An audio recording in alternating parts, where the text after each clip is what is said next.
Hey guys, it's Max Convexity here. Thank you so much for tuning into my station. I have a really good video planned for you today.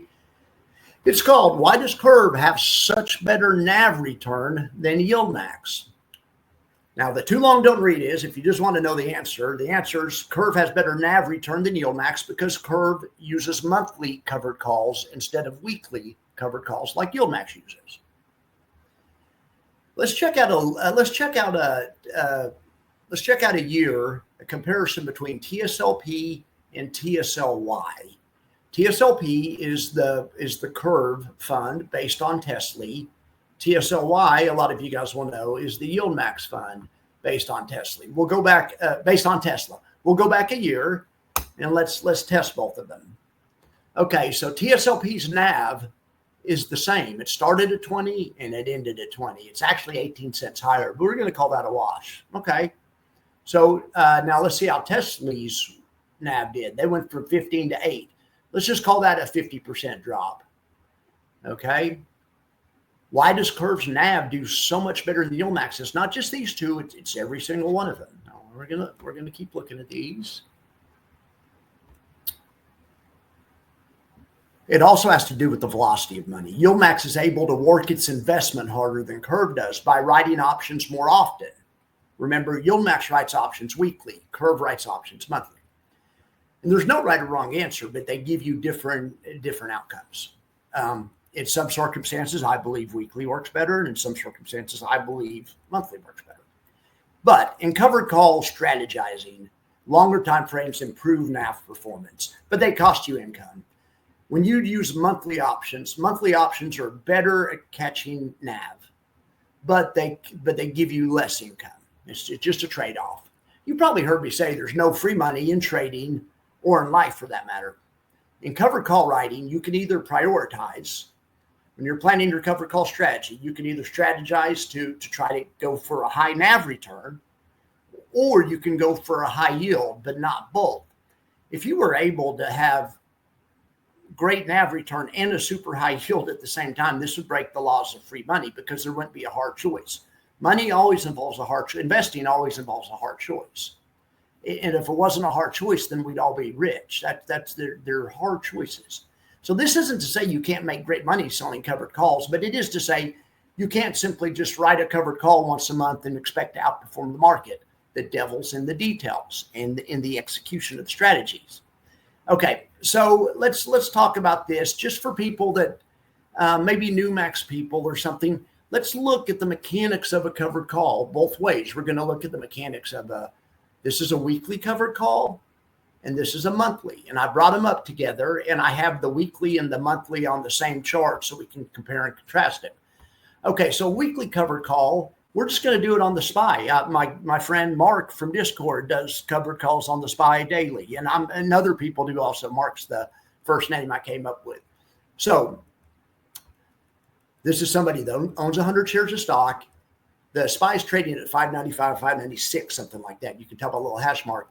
But you go out of the money, you go, in the money a little bit, and you go to the 50 delta. Okay, the 50 delta strike, you go to the 30 delta strike. The 50 delta strike is at the money. You can see that, 0.51. Okay, well, the 30 delta is what most professionals think is the best, the right amount of out of the money. Anyway, so we'll go to the 30 delta strike. That takes you to the 602. So what does this do for you? It gives you $210 right now for the next week. Okay. But it also gives you a chance at 6 points upside on a $600 asset. So you can also make 1% upside. All right. Plus 1/3% in option premium. It's you're trying to make 1.3% this week. Part of that's NAV, part of it's dividend. And it depends on how the market reacts. But anyway, all right. So that's a weekly option. Here's a monthly option. It's the same thing. You buy SPY, but you go out a month. You go to the same delta. You go to the 30 delta. It'll be a further strike because it's further in time, but it's the same delta. Okay, so it's the same chances of going in the money. A 30 delta has a 30% chance of going in the money. That's what delta means. A 40 delta has a 40% chance. 50 delta is 50-50. What's this option that's right at the money? That would make sense. It's 50-50, right? All right. On the further out of the money, you get more money. Look, the premium's more. That other one, you only made $210. This one, you make $425. So why not just always do it like this? Well, remember, on this one, you make $210 every week, so you can make that 4 times. That's what I mean when I'm saying YieldMax is working their money harder, or the velocity of money. They're turning over the money harder is what it is. But you can also see I just overlaid both strategies together. There's no right or wrong answer. The white line is your profit and loss on the shorter strategy. The green line is your profit and loss on the longer strategy. You can see the green line has more upside. Literally, the white line, you're capped out at, at 1,500. You can make an extra 400 when you go out a month. You can literally see that extra upside. However, you also get less. You get less premium because you only get $424, which is more premium, but you only get it once a month. So anyway, choices, right? Decisions. All right, so we can look at that another way. Let's do a quick refresher on high yield math. NAV return equals dividend return, NAV return plus dividend return equals total return. Okay, NAV return is important, but it's only one input in the formula. Yield is important too, but it's another input in the formula. What's more important is NAV return and yield together, which makes total return. Total return is how you create wealth. That's how your money compounds. You've heard of the rule of 72. Rule of 72 is based on total return, not NAV return, right? All of these things are important. Total return is key. So back to the example. Let's say TSLP sells covered calls in the monthly expiration cycle. TSLY sells it in the weekly cycle. This means that KURV's fund should have better NAV return. YieldMax's fund should have better yield. So let's actually look at some real numbers. We'll go back the past year and compare TSLP to TSLY. Now remember, total return plus NAV return plus dividend return equals total return. Okay. So NAV return on TSLP, let's look at the NAV. It started at 20 and it ended at 20. NAV return is 0. We're going to call that 0. So all of its return comes from the dividend. The dividend's $8 on 20, which comes to 42%, right? Okay, well, look, the total return's 42% also, and it has to be because the NAV didn't kick in at all. Now let's look over here at TSLY. TSLY's NAV started at 50 and ended at 8. We're going to call that down 50%, okay? However, TSLY paid a $10 dividend on a $15 stock over the course of a year. So that's 75% or 66%, 67% or something. Okay. Okay. They paid, so let's look at the total return. They were down 50 on NAV, maybe a little bit less, but they made about 70, right? What's 70 plus negative 50? About 22, right? So the total return. It's just how it works out. We can look at this another way. We can look at this a third way. Here's a back test doing covered calls on the SPX. See this 5 days till expiration? This is back testing it for the past 2 years, selling a covered call once a week. Let's just back test it and see how this strategy would have done. What the heck does that mean? Okay, here's a weekly covered call strategy going back 2 years. We're selling covered calls on the SPX every 5 days. SPX doesn't have stocks. So you really can't do covered calls, but you can do them synthetically because you can buy a call and sell a put, and that's how people do it. Anyway, so synthetic covered call on the SPX, doing it every week, you have a 28% total return. That's pretty good, right? 28% total return. Let's see how much premium you got. You got $1,600 every week. You multiply that over 2 years, it comes to $170 or $166,000. Okay, so remember that $166,000 of premium and 28% total return. Okay, now let's go back and we're only going to switch one thing. We're going to go out and we're going to put this in the monthly cycle.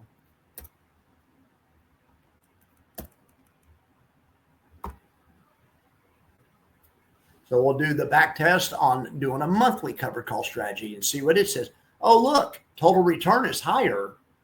Okay, NAV return is better, total return is better. But what does that mean? I wonder why total return is higher here. I wonder what they're sacrificing. Remember, these guys just sell options once a month. Okay, so they don't make as much yield. But let's go look. Remember, the other folks made $166,000 over the course of 2 years. These guys made $3,000 a month. I mean, that's great.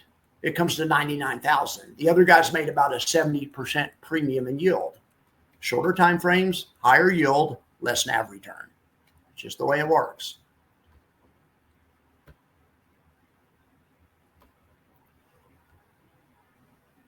Let's go back to the let's go to like a high yield example. Let's go to Misty, and I'm not using exact numbers. I just made these up, but I'm just trying to explain the philosophy. But this is close. Let's say Misty pays a 90% yield over the past year. I'd say that's close. Okay. Where does that 90% come from? The answer is the NAV. This is why stocks that pay high yields are going to have NAV depletion. The NAV depletion is caused by the 90% yield. You aren't losing money. The money is just changing forms from equity to income. So let's say Misty had a 90% yield, which is close to what it is. And let's say over a year, the NAV of Misty's up 10%. And that's pretty realistic also. You know, let's say the NAV started at 25 and went to 27.50. Okay, NAV's up 10, but it paid a 90% yield. So how much did you make that year? You made 100%. You doubled your money, right? So yes, these high yielders have a ton of NAV depletion. That example I gave you, NAV depletion all over the place, but that's fine. The NAV doesn't have to do that well because the yield kicks in more in this strategy. The yield kicked in 90% of the return. If the NAV's just up 10%, then you can double your money for the year. Let's compare that to an ETF that pays no dividend like the SPY, or the SPY pays a 1.5% or something, but basically no dividend. So for you to double your money in the SPY, you need the price to be up like 99% plus that little 1.5% dividend. Then you have your money doubled in the year. Basically, you need the price to double because the dividend's not kicking in at all. Okay. So another uncomfortable truth about these high yield ETFs is that some are basically designed to lose NAV. And I don't know that's the right thing to say. They aren't designed to lose NAV, but they're designed knowing that they will lose NAV. But they're designed to hopefully make up for it with the really high yield. I like the Misty example I showed you. And I'm looking more at triple QI and QDTE. These aren't bad ETFs. They're just designed differently, and they're good if you need a lot of yield. As an investor and a consumer of investments, we have choices. We can choose how we want to be paid back. If you choose a high yield ETF that uses weekly or daily options, much of your return is going to come back in the yield. In fact, you might even have negative NAV return. That's just kind of the way it goes. However, if you choose an ETF that uses the monthly options, which might be a good choice if you want more of your money back in the form of NAV and less in the form of a dividend, you might want to choose a weekly. If you want more of your money back in NAV, you want to go in less in dividends, go with the monthly. And we looked at that example. The yield was about 50 or 60% less, but the total return was almost double, was 60 instead of 28 over the course of a year. So put another way, if you're super worried about NAV, maybe look at JEPI, JEPQ, Triple QI, SPY. Those are all great funds that use kind of longer term option strategies. However, if you're more concerned with making a high yield, maybe look at the weekly and daily strategies, maybe something from YieldMax, maybe an SDTY, maybe something from Roundhill, a QDTE, maybe a Triple QI. All of those use weekly and shorter expiration cycles. So if you invest in one of those, you're going to be getting a higher percentage of your money back in the form of yield and less in the form of NAV. In fact, your NAV might even be negative on some of those investments. All right, guys. Well, I just wanted to cover that. We had a good conversation in Discord yesterday, and we were talking about this. Now, the difference between monthly and weekly is far from the only thing that controls how much NAV you get and how much yield you get.